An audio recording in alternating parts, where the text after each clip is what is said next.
Hello guys and welcome back to the course, and this is the second video of this course.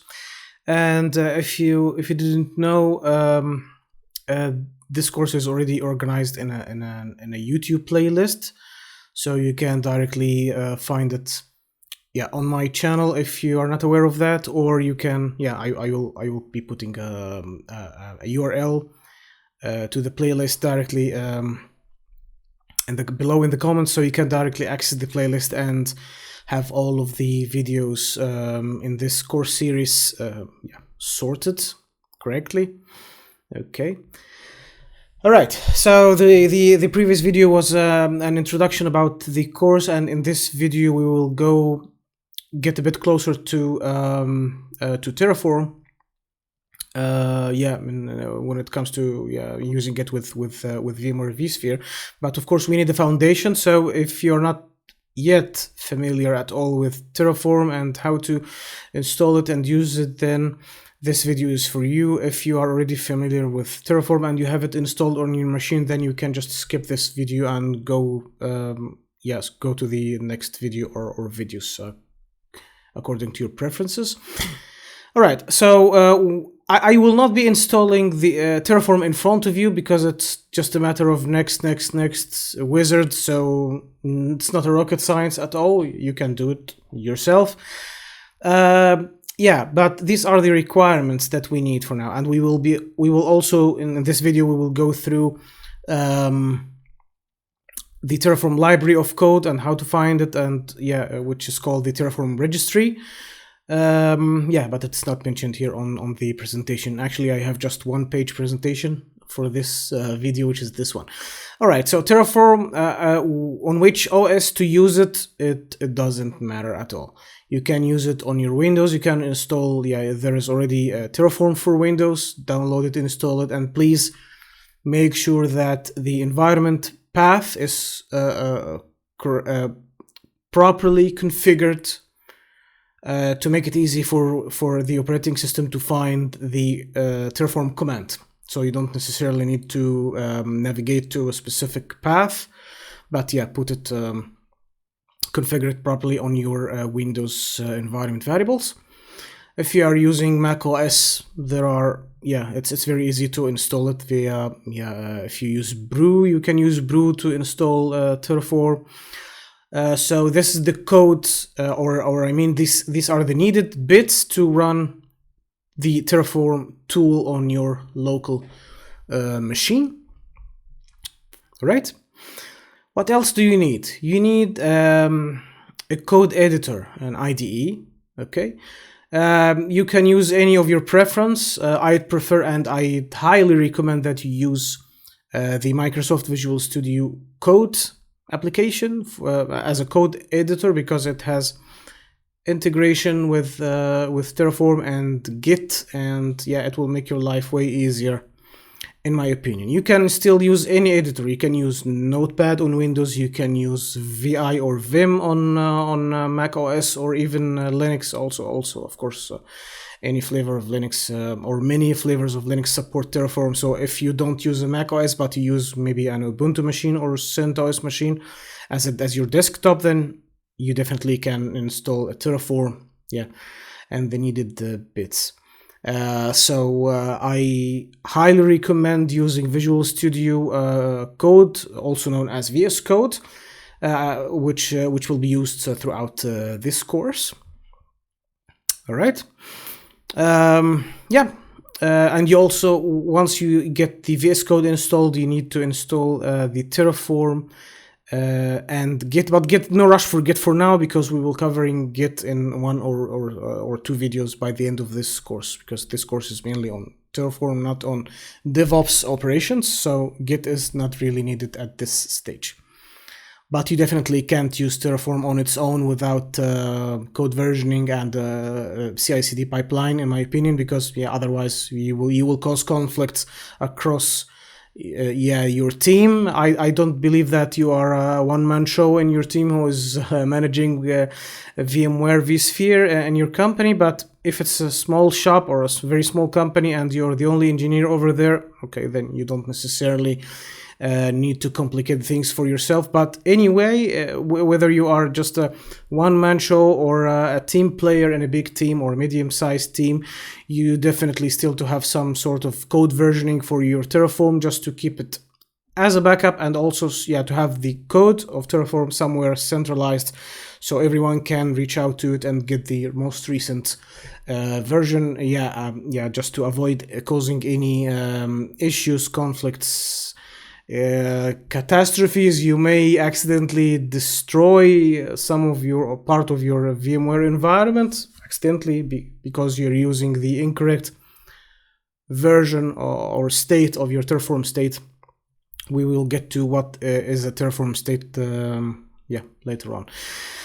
Okay, so we need to install Terraform. So you just need to go to Google or your preferred search engine and type install Terraform for Windows, for example, or for macOS, for example, and you will find here HashiCorp. HashiCorp is the company that develops and owns Terraform. Okay, so Terraform is by a company called HashiCorp. That video might be useful for you, and here if you see install, here you can, these are the instructions for manual installation. But what's the OS? Pre-packaged. I think this is the easiest approach.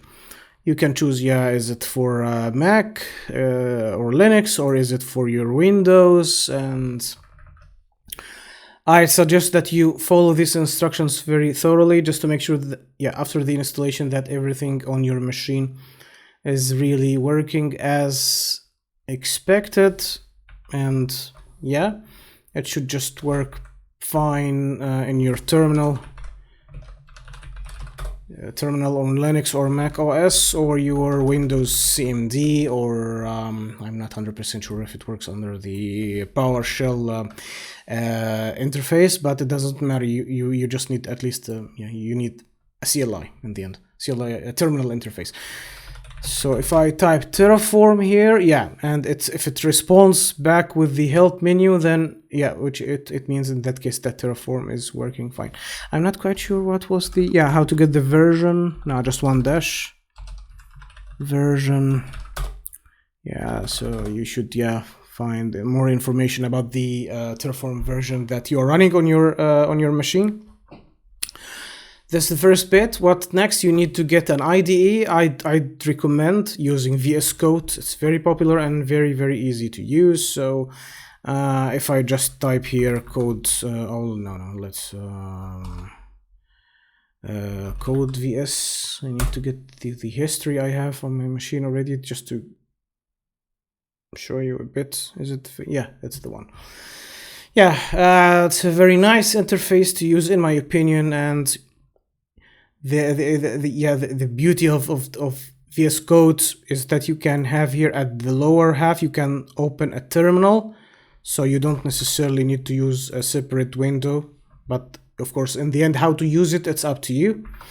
I prefer to use it here, so you have a terminal here, so you can still run your Terraform commands. And I have here all of these directories for Terraform codes, and I have the plugin installed. So how to install the plugin. So let's go again to Google, install Terraform for VS Codes. This is how you should search for it. So once again, Visual Studio Marketplace for HashiCorp. So you definitely need to run the marketplace here. Okay, somewhere, I don't remember where, but anyway.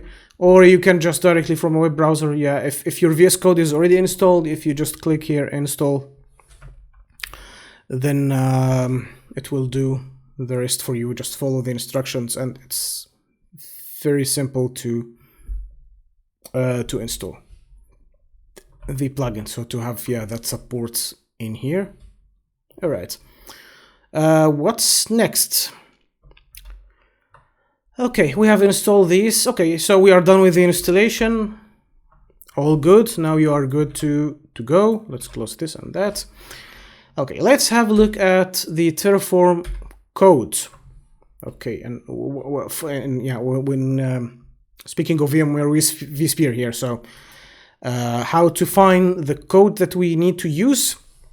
So we can say, for example, Terraform vSphere provider. We will get to what a provider is later on. It's a very easy thing. It's the key elements of Terraform. So here, yeah, this is the Terraform repository, and this is the home page for the vSphere codes. Yeah, what's the provider here? Here's the code for the provider, but yeah, we will get to that in the very next video when we deploy our first virtual machine. Yeah, life cycle here on the left. If you can't see these on the left, you can just go up here and go to documentation. I will actually click once again just on documentation. Okay, now we have that tree of topics on the left. I'm not sure if I need to zoom in a bit for you. Okay, so these are the global point that we can configure using Terraform for our vSphere environment. So the administration here, for example, yeah, you can configure a vSphere license. Yeah, you can also under where is it, virtual machine. Yeah, you will be using this with dealing with this a lot. So under virtual machine, under resources here, how to configure a content library, how to just create just nothing but a virtual machine, how to add a disk to it, how to make different changes, and these are the codes. We will go through that in depth in the coming video. And yeah, it gives here a basic code. You of course you take it, customize it to your needs, and there are other attributes and parameters down below that you can use for your preferences and based on your requirements. Don't panic if you're new to Terraform. It's really easy to use, and when you really get the idea of how convenient and how fast is it to provision or reprovision or to destroy or delete something, yeah, you will definitely keep using Terraform forever. Yeah, in my opinion. Okay, yeah, this is it in a nutshell here, and other things that you can, other resources that you can we will get to this, what is a data source, later on. Okay, virtual machines, and yeah, you can manage storage, data stores. Why is it not closing this? Oops. Okay, security. Yeah, you can, permissions, vSphere role, you can create a role. I haven't gone deep into this, but yeah, you can still create a role at the vCenter level, for example. Yes.